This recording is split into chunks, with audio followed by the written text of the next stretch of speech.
할렐루야. 이 시간 성령의 사람들 담대함이란 제목으로 하나님의 말씀 전하겠습니다. 성령의 사람들 담대함이라는 제목으로 하나님 말씀 전하겠습니다. 오늘 말씀은 사도행전 강의 세 번째 편에 이어지는 말씀이고요. 오늘 말씀은 주로 사도행전 3장 후반부에서 4장 31절까지의 내용이 선포될 것입니다. 우리 성도님들, 저와 우리 성도님들 구원받은 하나님의 자녀들입니다. 하나님의 자녀들입니다. 우리의 구원은 그 누구도 흔들 수 없습니다.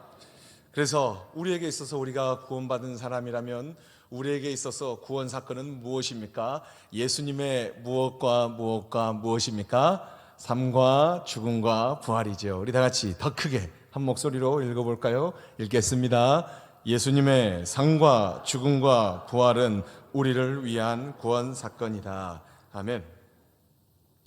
부활하신 예수님께서는 승천하시기 전에 부활을 목격한 그들에게 사명을 주셨고 성령을 약속하셨습니다. 그리고 그 약속대로 오순절에 하나님의 성령이 그들에게 임하였습니다. 그들은 성령의 사람들이 되었습니다. 성령의 사람들은 자신들의 사고체계와 언어체계가 붕괴됨을 경험하게 되었습니다. 성령의 사람들은 자신들의 삶의 스타일의 변화를 경험하게 되었습니다. 그뿐 아니었습니다. 심지어 성령의 사람들에게 안진뱅이가 걷게 되는 치유의 능력도 나타났습니다. 이처럼 성령의 사람들에게, 특히 베드로에게 안진뱅이가 일어서게 되는 치유의 능력이 나타나게 되자 더 많은 사람들이 치유의 능력이 나타난 베드로를 주목하였습니다. 그가 복음 선포를 하자 그의 복음 선포를 믿음으로 받아들였습니다. 그러자 베드로의 복음 선포로 남자만 계수되는 남자만 5천 명이나 되는 수가 교회 공동체의 구성원이 되었습니다. 성령의 역사는 얼마나 놀라운 일입니까? 우리는 이처럼 성령의 강력한 역사가 담긴 사도행전의 말씀을 읽을 때, 이 말씀을 믿음으로 받아들일 때 이 말씀이 저와 우리 성도님들의 역사가 되기를 바랍니다. 사도행전의 역사는 죽은 역사, 문자의 역사가 아닙니다. 이 역사는 살아계신 하나님의 역사요, 지금 나에게 역사하시는 하나님의 역사인 줄을 믿습니다. 하지만 지금까지의 사실보다도 더 놀라운 사실은 이 성령의 역사를 생생하게 보고 있는 사람들 중에서 불편함을 경험한 사람도 있었다는 것입니다. 저와 우리 성도님들은 성령의 역사를 눈으로 너무 보고 싶어요. 물론 말씀을 통해서 듣지만 눈으로 보면 더 좋잖아요. 눈으로 너무 보고 싶어요. 하지만 이 성령의 역사를 생생하게 눈으로 지켜본 사람 중에서도 불편한 사람이 있었다는 거예요. 이게 더 놀라운 사실인 것 같아요. 성령의 역사가 불편한 사람들은 다음 말씀 사도행전 4장 3절과 같이 행하였습니다. 4장 3절 읽겠습니다. 그들을 잡음에 날이 이미 저물었으므로 이튿날까지 가두었으나. 아멘. 성령의 역사가 좋고 보고 싶어야 하는 장면인데 성령의 역사를 눈앞에서 보고 있는 사람이 어떻게 합니까? 이것을 못하게 하려고 사도 베드로를 비롯한 사도들을 전부 예루살렘에 있는 예루살렘 종교 지도자들이 자기들 권한 내에서 운용할 수 있는 구치소에 넣었다는 것입니다. 성령의 역사가 불편한 사람들은 성령의 역사가 나타난 사도들을 가두었습니다. 그리고 다음 날 사도들에 대한 처리 안건으로 사내들인 공회가 열렸습니다. 이 공회에는 예루살렘에 내노라는 종교 지도자, 대제사장 안나스, 가야바, 요한, 알렉산더, 유명한 사람들이에요. 그 당시에 이 사람들이 있었습니다. 이들은 베드로와 사도들을 신문하였습니다. 이 신문하고 있는 종교 지도자들, 대제사장 가야바, 안나스, 요한, 알렉산더, 이 유명한 사람들은 베드로를 비롯한 사도들 앞에서 이들을 신문하고 있습니다. 신문하고 있는 이들은 구약 성경과 유대 역사에 대한 압도적 지식이 있을 뿐만 아니라 동시에 유대 사회에 종교적 무리를 일으키는 사람들을 즉각 처형할 수 있는 권력을 가진 자들이었어요. 성경적 지식이 압도적으로 있었고요. 또 이 사도들을 즉결 처형할 수 있는 권한도 있었어요. 권력도 있었어요. 로마 제국이 통치하면서 유대 사회는 너무 시끄러워요. 그리고 유대 사람들이 그냥 밑도 끝도 없이 로마 군대의 강인함을 알면서도 그 종교의 힘으로 자기들을 반란을 일으키고, 그러니까 야, 유대는 종교 지도자들에게 좀 권한을 줘라 라고 로마의 시저 카이사르가 그렇게 할 정도였어요. 또 그리고 유대인들이 돈이 많으니까 시저 뒤에서 로비를 했을지 모르겠지만, 어쨌든 이 종교 지도자들은 지식도 많고 또 힘도 있는 자들이었습니다. 이렇게 권위와 권력을 가진 이들이 사도들에게, 베드로를 비롯한 사도들에게 다음과 같이 물었습니다. 너희는 지금 무슨 권세와 누구의 이름으로 이렇게 40년 된 안진뱅이를 치료하면서 우리 이 예루살렘에 소란을 일으키느냐라고 물었습니다. 이 질문은 다르게 생각해 보면, 하나님의 역사는 우리 종교 지도자들이나 우리 종교 지도자들에게 위임 허락을 받은 자들을 통해서 행해지고 나타나야 되는데, 우리가 지금 전혀 모르는 너희는 지금 누구의 이름으로 태어날 때부터 40년이나 지난 안진뱅이를 치료하였는가? 40년이나 된 안진뱅이를 치료하는 것 자체가 놀랄만한 일인데, 지금 종교 지도자들은 너는 지금 누구한테 위임을 받아서 이런 기적을 행하는가? 이렇게 묻고 있다는 거예요. 문제의 본질에서 벗어나 있잖아요. 이러한 질문에 베드로는 쫄지 않았습니다. 아니, 베드로는 담대하게 복음을 선포하였습니다. 그가 이렇게 담대하게 복음을 선포할 수 있었던 이유는 베드로에게 진리의 성령님께서 함께 하셨고 베드로의 입술을 주관하셨기 때문입니다. 또 이것은 예수님께서 하셨던 말씀, 누가복음 12장 11절에서 12절까지 말씀의 성취였습니다. 우리 한번 누가복음 12장 11절에서 12절 말씀 우리 한 목소리로 읽어볼까요? 읽겠습니다. 사람이 너희를 회당이나 위정자나 권세 있는 자 앞에 끌고 가거든 어떻게 무엇으로 대답하며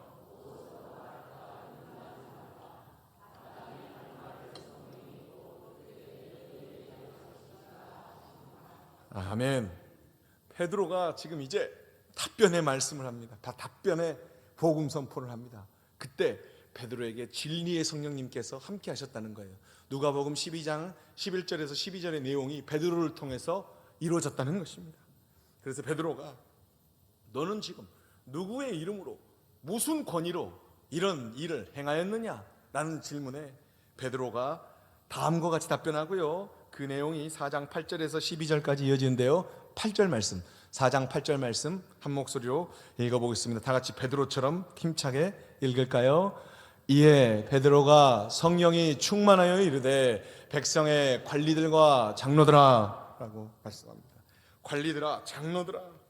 성령 충만한 베드로는 안진뱅이의 치유, 다른 말로 하면 안진뱅이가 치유받았다는 것은, 안진뱅이가 예수님의 이름으로 치유받았다는 것은 안진뱅이가 구원받았다는 거예요. 안진뱅이의 구원이 누구의 이름과 누구의 권세로 행해졌는지를 분명히 밝혔습니다. 그것은 바로 너희가 주동하여 십자가형으로 죽였지만 하나님께서 다시 살리신 나사렛 예수 그리스도의 이름으로 이 안진뱅이가 건강하게 된 것이다. 예수님은 소위 하나님의 뜻을 행한다는 너희들이 버린 돌이었지만 예수님이야말로 하나님께서 친히 세우사 하나님의 뜻을 행하는 공동체, 교회의 모퉁이 돌이 되셨다. 교회의 머릿돌이 되셨다. 그래서 모퉁이 돌이 이거라고 합니다. 사진에서 제가 구글에서 모퉁이 돌을 찾았는데요. 다음 슬라이드 한번 보여주시면 이게 바로 모퉁이 돌이 되셨다. 즉 예수님께서는 구약성경 시편 118편 22절의 말씀을 성취하셨다. 우리 시편 118편 22절 말씀 한 목소리로 읽겠습니다. 건축자의 버린 돌이 집 모퉁이의 머릿돌이 되었나니. 아멘. 이 건축자가 너희들이 소위 하나님의 뜻을 행한다면서 하나님의 집을 짓는다고 너희들이 떠들던 너희들이 버린 돌이, 하나님께서 너희들이 예수님을 버렸지만 하나님께서 그 예수님을 부활시킴으로 진정한 하나님의 집, 진정한 하나님의 공동체, 진정한 성령의 공동체, 교회의 머릿돌, 교회의 허리에 있는 이 머릿돌이 되게 하셨다. 모퉁이에 있는 머릿돌이 되게 하셨다 라고 말씀 베드로가 전합니다. 그래서 베드로는 이런 복음 선포를 통해서 다음과 같은 결론을 내릴 수 있었습니다. 사도행전 4장 12절 말씀, 우리 다 같이 외운 말씀이지요. 한 목소리로 맞춰서 읽겠습니다. 다른 이로서는 구원을 받을 수 없나니 천하 사람 중에 구원을 받을 만한 다른 이름을 우리에게 주신 일이 없음이라 하였더라. 아멘. 그래서 베드로가 다른 이름으로는 구원을 받을 수 없는데 천하 사람 중에 구원을 주실 만한 하나님께서 다른 이름을 주신 적이 없다. 예수님 외에는 구원의 길이 없다라고 베드로가 강력하게 선언합니다. 이 광경을 지켜보던 모든 종교지도자들을 비롯한 모든 사람들은 베드로의 담대함과 베드로의 지식에 놀랐습니다. 하지만 지금 이 일이 커지면 안 돼요. 종교지도자들은, 이 일을 덮어야 했던 종교지도자들은 베드로를 보면서 베드로의 지식과 베드로의 성령 충만한 베드로의 담대함에 놀라고 있으면 안 돼요. 이 일을 빨리 덮어야 돼요. 그리고 이 일을 덮을 때 이 일을 모두 지켜보고 있는 유대인들에게 반감을 사서도 안 돼요. 종교지도자들은 놀람의 감정에서 나와야 했습니다. 그렇다고 막무가내로 베드로와 사도들을 뱅강하고 처형할 수 없었습니다.